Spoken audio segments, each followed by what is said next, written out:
to ride the roller coaster. And that's not easy because the roller coasters are fun as hell, but you can't ride the highs and the lows because both can be equally dangerous. So team came out here last night right from Cincinnati, so it's to me worked out perfectly to stay right in this pocket. No outside voices of highs or lows, and our pocket is all about proving it. It's about competing, about improvement, and so it was awesome last night, a big road win. I wanted to enjoy it. But here, none of us are buying that ticket for a roller coaster today. So our focus is on improvement and getting to Arizona. That's why I think it is cool to be here together, and we just kind of get to stay connected to that while we're here, you know, over the next 4 or 5 days to get ready to go play. So all that said, I'll be glad to open up to you guys. I know Charlie will moderate it through, and we'll get it rocking. Yeah, we'll start with Nikki. Hi, Dan. Hi, Nikki. Do you have an update on Austin and how he's doing? Yeah, so Austin had a concussion and also a laceration on his ear. So he went back to Virginia today to begin the concussion protocol. So I'll have more info as it goes towards the end of the week. But instead of coming out here to Arizona, he went back home to Virginia to begin that process. And, you know, in your time with Cliff so far, he seems to really take to the ideas of players as well as other coaches.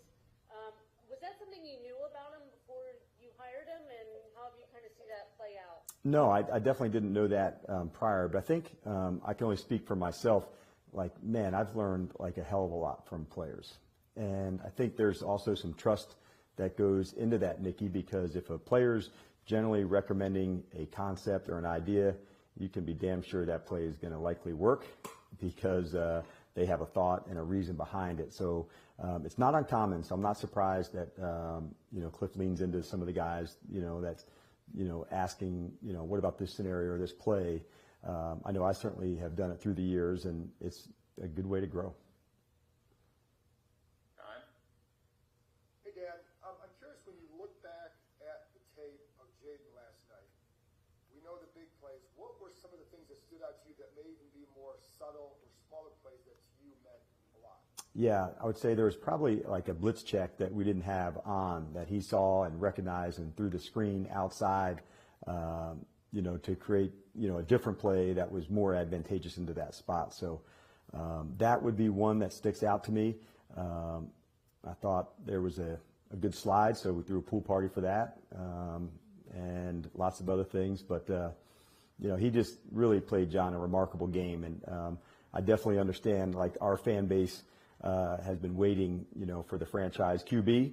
And but I also don't want Jayden feeling any ghosts, making sure he understands there's only one name on the back of that jersey, and that's for him. And I don't want any comparison or any of the other stuff. I think it was the Teddy Roosevelt quote, "Comparison is the thief of joy." And I agree with Jayden on that. And I don't want to compare him to anybody but him, and because he's still growing. And quite honestly, John, like, I can't wait to see who he's becoming. He had a remarkable game, and I was really, really proud of him. But there was a lot of little instances like that when you play well that come up. But that was the first one that came to mind, was against the zero blitz check on a bad play to get the team into a better play. And where you talked a lot about the eyes and staying up and all that. Seemed to have more emphasis on that last night. Did you see what you needed from there, and whether maybe some other areas where he progressed even in 3 weeks? Yeah, and I think for him and for the team, that's what I expect us to do, to improve as we're going. But yeah, remaining a passer a little longer outside the pocket, there's added value to that. Now the person has to stay into coverage, and then if you do cross the line, you get your chances. But remaining a passer and going, taking your shot, when to, when not to, those are the things that jump out to me. I keep using the word poise, and I wish a lot of you on here are a lot smarter than me. You could find a better word than poise, but it's what I keep coming back to, because he's kind of always down for almost anything, John, like in the moment. And I wish you guys could be on the sideline. Sometimes the bigger the challenge for him, the bigger the smile. And he just has that way about him. And I've really felt that, you know, over the last couple of weeks. And I felt it some in the preseason, you know, when we were going through, you know, getting ready, but it was a small sample size. But when you're in the end of the game, to have a go chance to win it, and you like are smiling because you know you're ready and you've been in that space. That's one of the things that I love about him. David Aldridge. Coach, I'm pinch hitting for traveling Standick, so. You're a hell of a pinch hitter. That's a good lineup right there.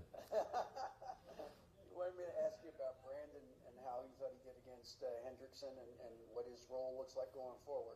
Yeah, we kind of continued to try to balance him up a little more as we're going to go, but we knew that was going to be one of the factors inside to make sure Hendrickson can't ruin the game. I believe he got inside on one late, that got the sack and created the negative yards. But by and large, I've felt Brandon's kind of, technique and energy, all the things when you're missing some time start coming back into play. So we've been impressed, and the arrow's definitely going up, Dave. This one's for me.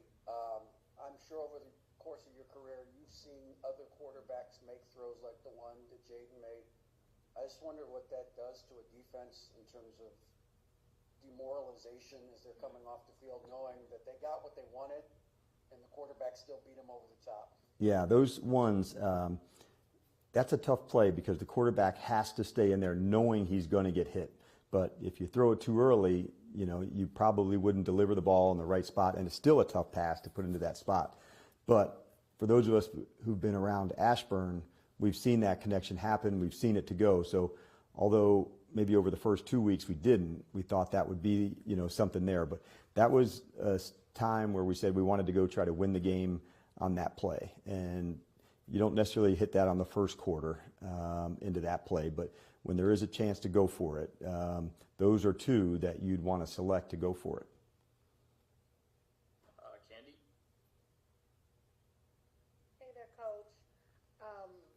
Last week, one of the kind of resounding messages was around the penalties and how many penalties there were last week. This week, not so much of that story. I think there was two pre-snap penalties late in the game, but not as many as last week. So can you, what you can share, just share what that accountability process was like for the team and getting that number down? Yeah, you're right, Candy, because they were in the red zone as well. And I think that, drastically, affected us, having chances to go, put points on the board to go. So, excuse me, to go into a loud environment, I thought the offensive line and Jayden did a good job of changing up cadences, the different ways that they go through silence. So we're bummed that we got a few late to put us into a long yardage one to fight back in to go for it on fourth down with Zach.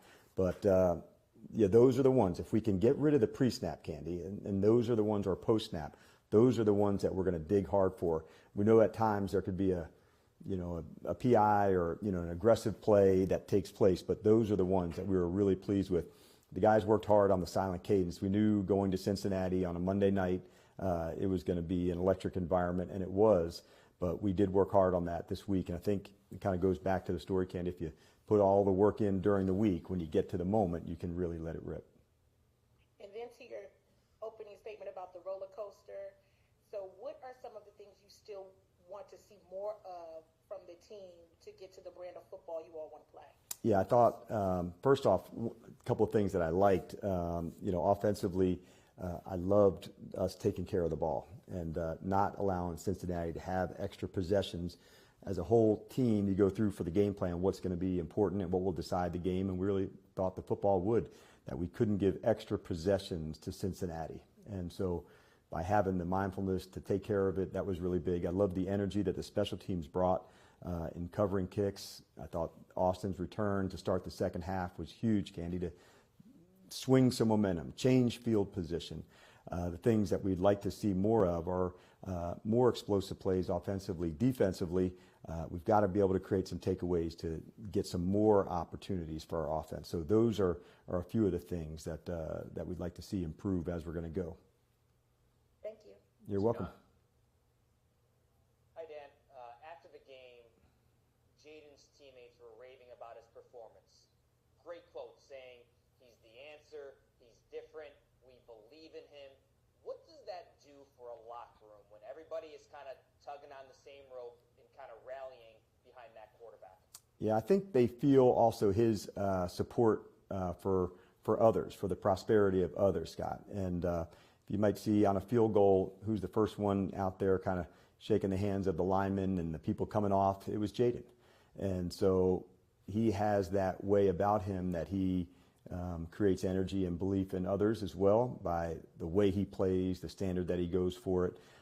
Like I said earlier, that we don't want him, having and feeling there's any ghosts, anything here, and just being the best absolute version of him. And so we wanted to make sure that was clear. We know how important the position is here to him, to the organization, but we also wanted to make sure, man, be you and authentically you and do it in your own way. And we've really seen that. Momentum and confidence for a team right now, if used properly, it can be quite the weapon. In your experience in sports and in the football locker room, this team clearly has some momentum and confidence right now. What can that do kind of going forward? I think it also goes to I don't know if you saw it on the sideline, Scott, but the way they were pulling for one another, the next group supporting the next group, supporting the next group. So as important as confidence is, when you have all three phases that are absolutely pulling for one another to go, toughness and brotherhood can get you a long way. And the team is moving up into that to where that has to become our superpower, where their ability to look after one another, support one another, go hard for one another, that's where true confidence comes from making plays. And I loved seeing that on the sideline of guys jumping up. Sometimes you may want more stats, but if you see OZ, nobody could have been more excited for a catch by Noah or a catch by Terry than OZ.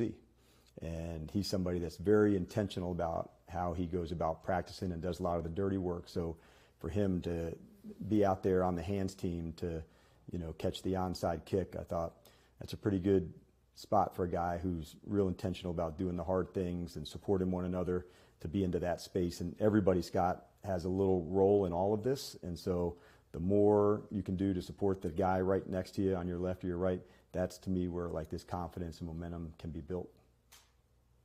Thanks, Dan. Liam? Hi, Coach.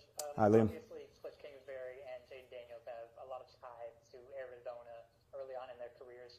Have you had any conversations with them this week about what it means for them to go back to that state? I haven't, Liam. Honestly, we've just been digging in hard on getting ready, so we haven't had a chance to visit with the players yet, and we certainly weren't talking about that last night. But it's a real thing, and it's a good question by you to make sure, hey, man, the main thing is the main thing. And I know what that feels like when you go back to somewhere that's different and, playing that opponent. But honestly, you just, those are things that are out of your control, and what is in your control is your performance this week and making sure you absolutely go crush that. If you spend too much time, Liam, on the things outside of your control or emotions from the past, it can really jam you up. And so I would encourage both of them, if I felt that, to make sure, hey, man, just keep the main thing, which is the game this weekend. Thanks, Coach. Why not?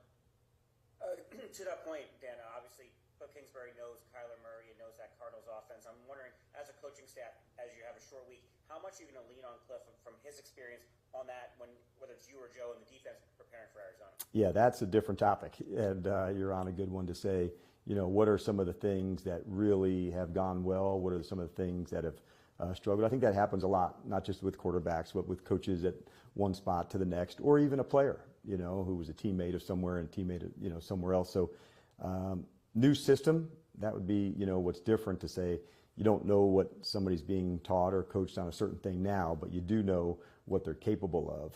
And, Cliff will definitely hit us onto that. But watching the tape of Kyler, it's pretty obvious what he's capable of and the playmaking abilities that he has, extending plays. So a lot of it is pretty easy to see and hard to do.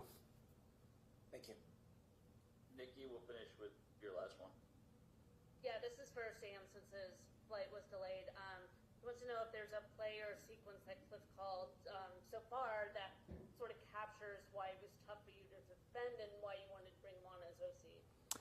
Boy, that's a good one. I think maybe early on, going for it on fourth down, to extend our first drive, to go down to get points, because Cincinnati come down and scored right away. So for us to come back and go right down onto the next possession and get points, knowing that, like, hey man, we're about this fight today too, and like we're here to bring it as well, and we're going to be aggressive and take our chances when they come up. And so I'd say probably just the way that the guys got ready, in the first part, just assuming there was going to be some third and fourth downs that we had to go nail. So that would be the one for me, Nikki, right off the get-go.